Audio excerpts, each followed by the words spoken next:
Bonjour à tous, le pervers narcissique utilise plusieurs stratégies pour nous manipuler, pour nous garder à ses côtés et pour nous faire du mal. Ce sont des stratégies qui sont fines, qui sont douces et qui sont dans le temps. C'est ce qui fait qu'au bout d'un moment, on peut ne pas réellement comprendre ce qui nous arrive et pourtant se sentir mal au quotidien. L'objectif de ces vidéos, notamment de celle-ci, c'est de décoder chacune de leurs stratégies. Il y en a à peu près une dizaine ou une quinzaine, on va en voir une aujourd'hui. Et on va voir comment est-ce que le pervers narcissique utilise la peur pour vous garder dans le couple avec lui. Alors, ce n'est pas le seul moyen, je l'ai dit, il y en a à peu près 10 ou 15. On va voir aujourd'hui comment est-ce qu'il va activer votre cerveau le plus primaire et c'est probablement la stratégie la plus forte qu'il utilise au quotidien pour vous manipuler. Pourquoi est-ce qu'il va taper sur notre cerveau primaire? Parce que la peur est un excellent moteur dans la vie. C'est un moyen qui est très puissant.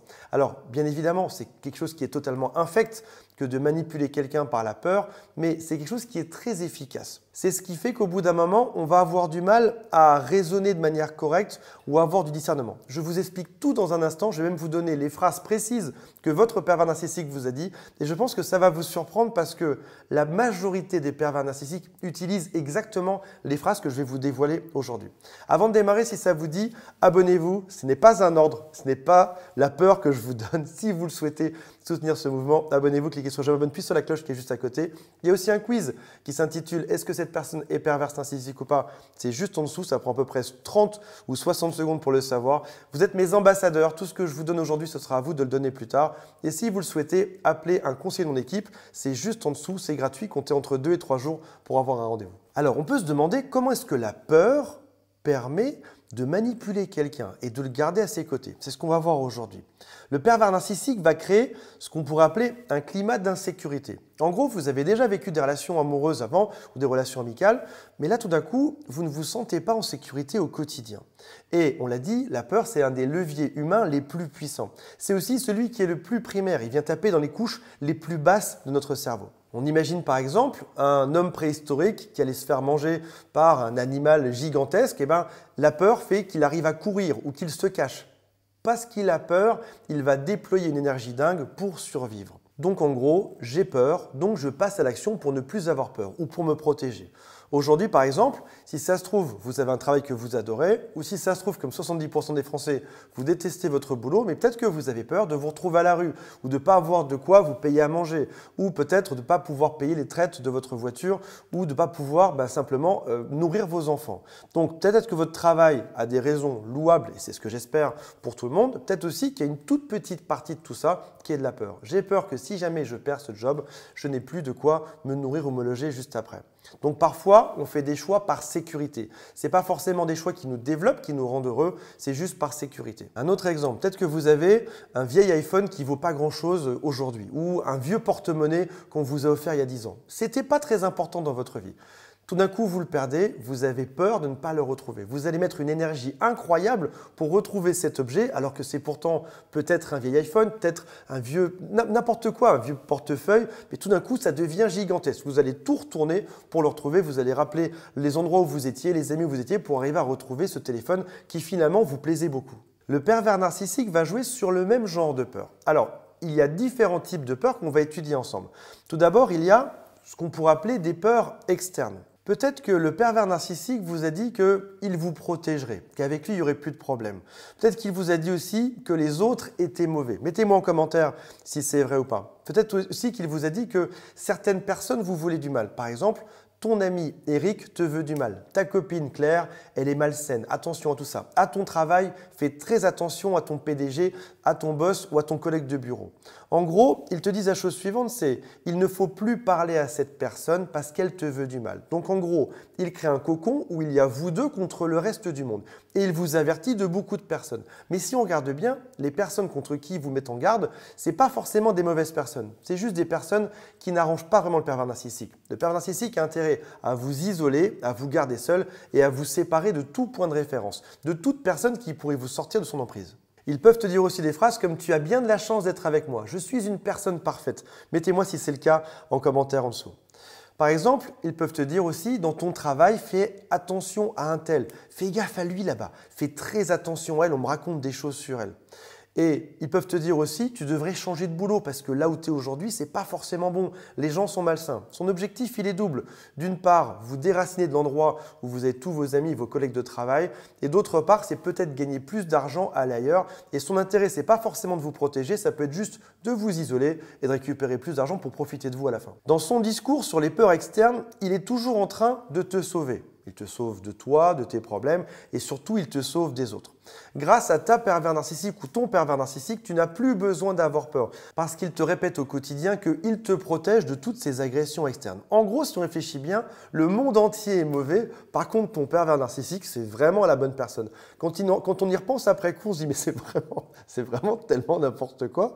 Donc, il va jouer sur ton instinct de sécurité. Et c'est normal. Dans un couple traditionnel, dans un couple qui est sain, dans une famille saine, on devrait faire attention aux autres et se méfier. Sauf que tout d'un coup, ça prend une espèce d'extrémité qui est étrange. On est vraiment extrémiste dans le fait de faire attention parce que tout le monde devient mauvais autour de toi et surtout, il ne rejette pas du tout les mauvaises personnes. Il a plutôt tendance à rejeter les bonnes personnes, celles qui sont de ton côté, celles qui trouvent que tu as raison et qui te défendent. Donc, il va en gros transposer sa propre insécurité. Le pervers narcissique est une personne qui est très insécure pour le transposer dans la tête de sa victime. En réalité, son objectif, c'est juste de couper les liens avec tous ceux qui sont autour de toi. Il n'en a absolument rien à faire de te protéger de qui que ce soit. Il veut juste couper tous les liens pour t'isoler et pour te manipuler sans que tu aies aucun point de référence. Mais il n'y a pas que les peurs externes, il y a aussi les peurs internes. Tout à coup, ton pervers narcissique va te sauver de toi-même étrangement. Par exemple, si tu ne te comportes pas comme ceci, tu vas me perdre, ou tu vas avoir des problèmes, ou tu vas être malade. Donc, il instaure de la peur sur ton propre comportement. C'est ce qui fait que beaucoup de victimes de pervers narcissiques commencent à changer totalement leur comportement et leur manière de faire parce que l'autre leur dit que c'est ça la bonne chose à faire.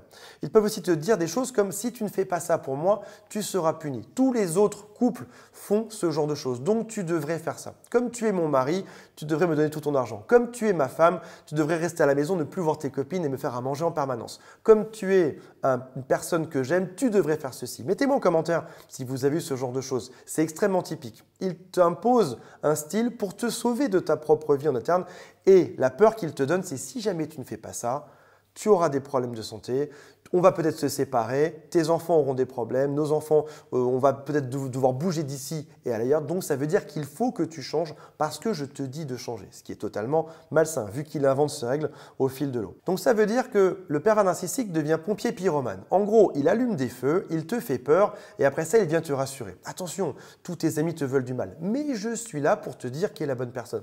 Attention, ton comportement en interne est mauvais, mais je suis là pour te dire ce qu'il faut que tu fasses ou comment est-ce qu'il faut que tu te comportes. Donc en gros, on va alterner des phases de stress qui seront très basses, très négatives, avec des phases de relâchement. Oui, bravo, tu t'es comporté comme ça, tu as dégagé tel ami, donc c'est une bonne chose. Et puis ça va recommencer jusqu'à ce que tu n'aies plus un seul ami, où il va te faire travailler à son service jusqu'à ce que tu aies plus de force. Il te tape dessus et puis après ça, il te récompense. Il te retape dessus et puis après ça, il te récompense, au sens figuré, bien évidemment. Mais ça ne s'arrête pas là, mes très chers amis. On va aller beaucoup plus loin que tout ça. Il y a aussi ce qu'on pourrait appeler des peurs intimes. Il va venir totalement dérégler ton intimité. Ça peut se caractériser par plusieurs façons de fonctionner. Il peut par exemple, dans votre sexualité, te faire des choses qui sont étranges, des choses qui sont différentes.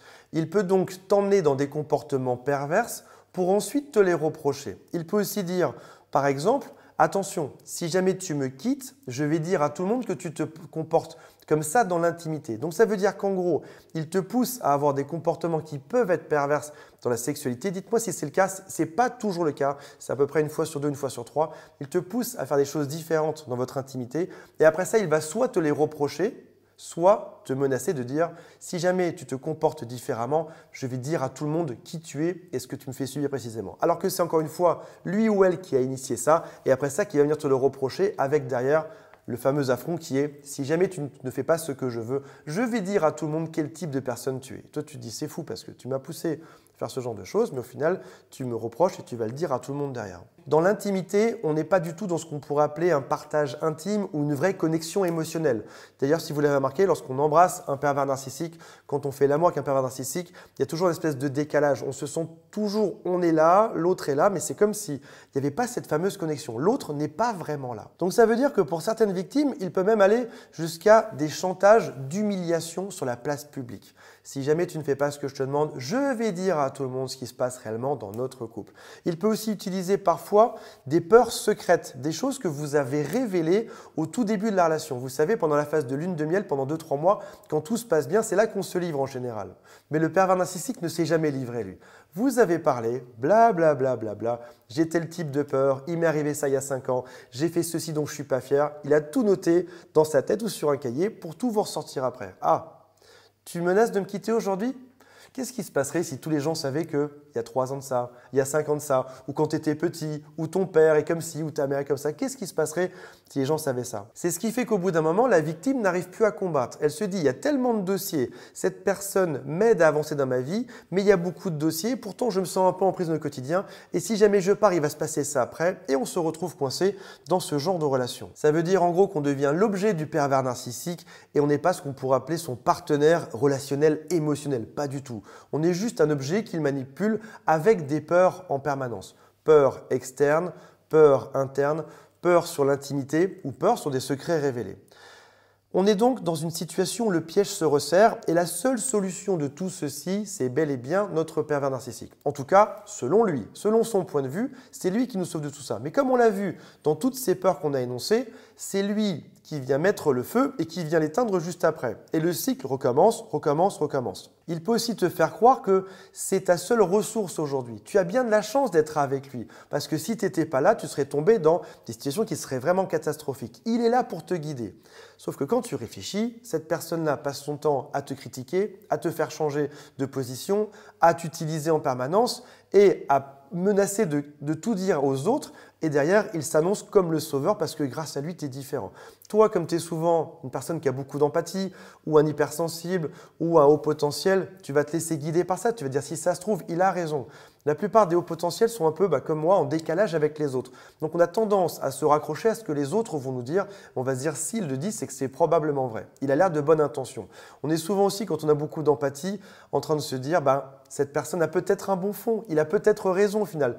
Donc si ça se trouve, il faut que je l'écoute. Si ça se trouve, ma vie était pourrie avant et je m'en rendais même pas compte. Si ça se trouve, mes amis étaient malsains, je m'en rendais même pas compte. Si ça se trouve, mon travail était malsain, je m'en rendais pas compte. Et si ça se trouve, il faut tout que je lui donne aujourd'hui parce qu'il a peut-être raison. Alors ça marchera à court terme. Au bout d'un moment, l'équation va craquer. On remarquera toujours que le pervers narcissique tire beaucoup plus de profit que nous dans cette histoire. Il est là pour nous sauver, mais c'est lui qui en profite. C'est lui qui se retrouve à ne pas être contredit par tous nos amis, à ce qu'on soit à son service, à ce qu'on fasse exactement comme lui ou elle veut, parce qu'on en vient à être juste son esclave. On peut même dans une extrémité, et dites-moi en commentaire si vous avez ressenti ça également, on peut même se retrouver, alors que cette personne abuse de nous, cette personne nous manipule, cette personne est toxique au possible, on peut même se sentir coupable d'abuser de la gentillesse du pervers narcissique qui te dit « Je suis là pour t'aider, fais-moi confiance, je suis là pour toi, je suis là pour te sauver. » Et on se dit, tout d'un coup, on peut penser ça en tout cas, si ça se trouve,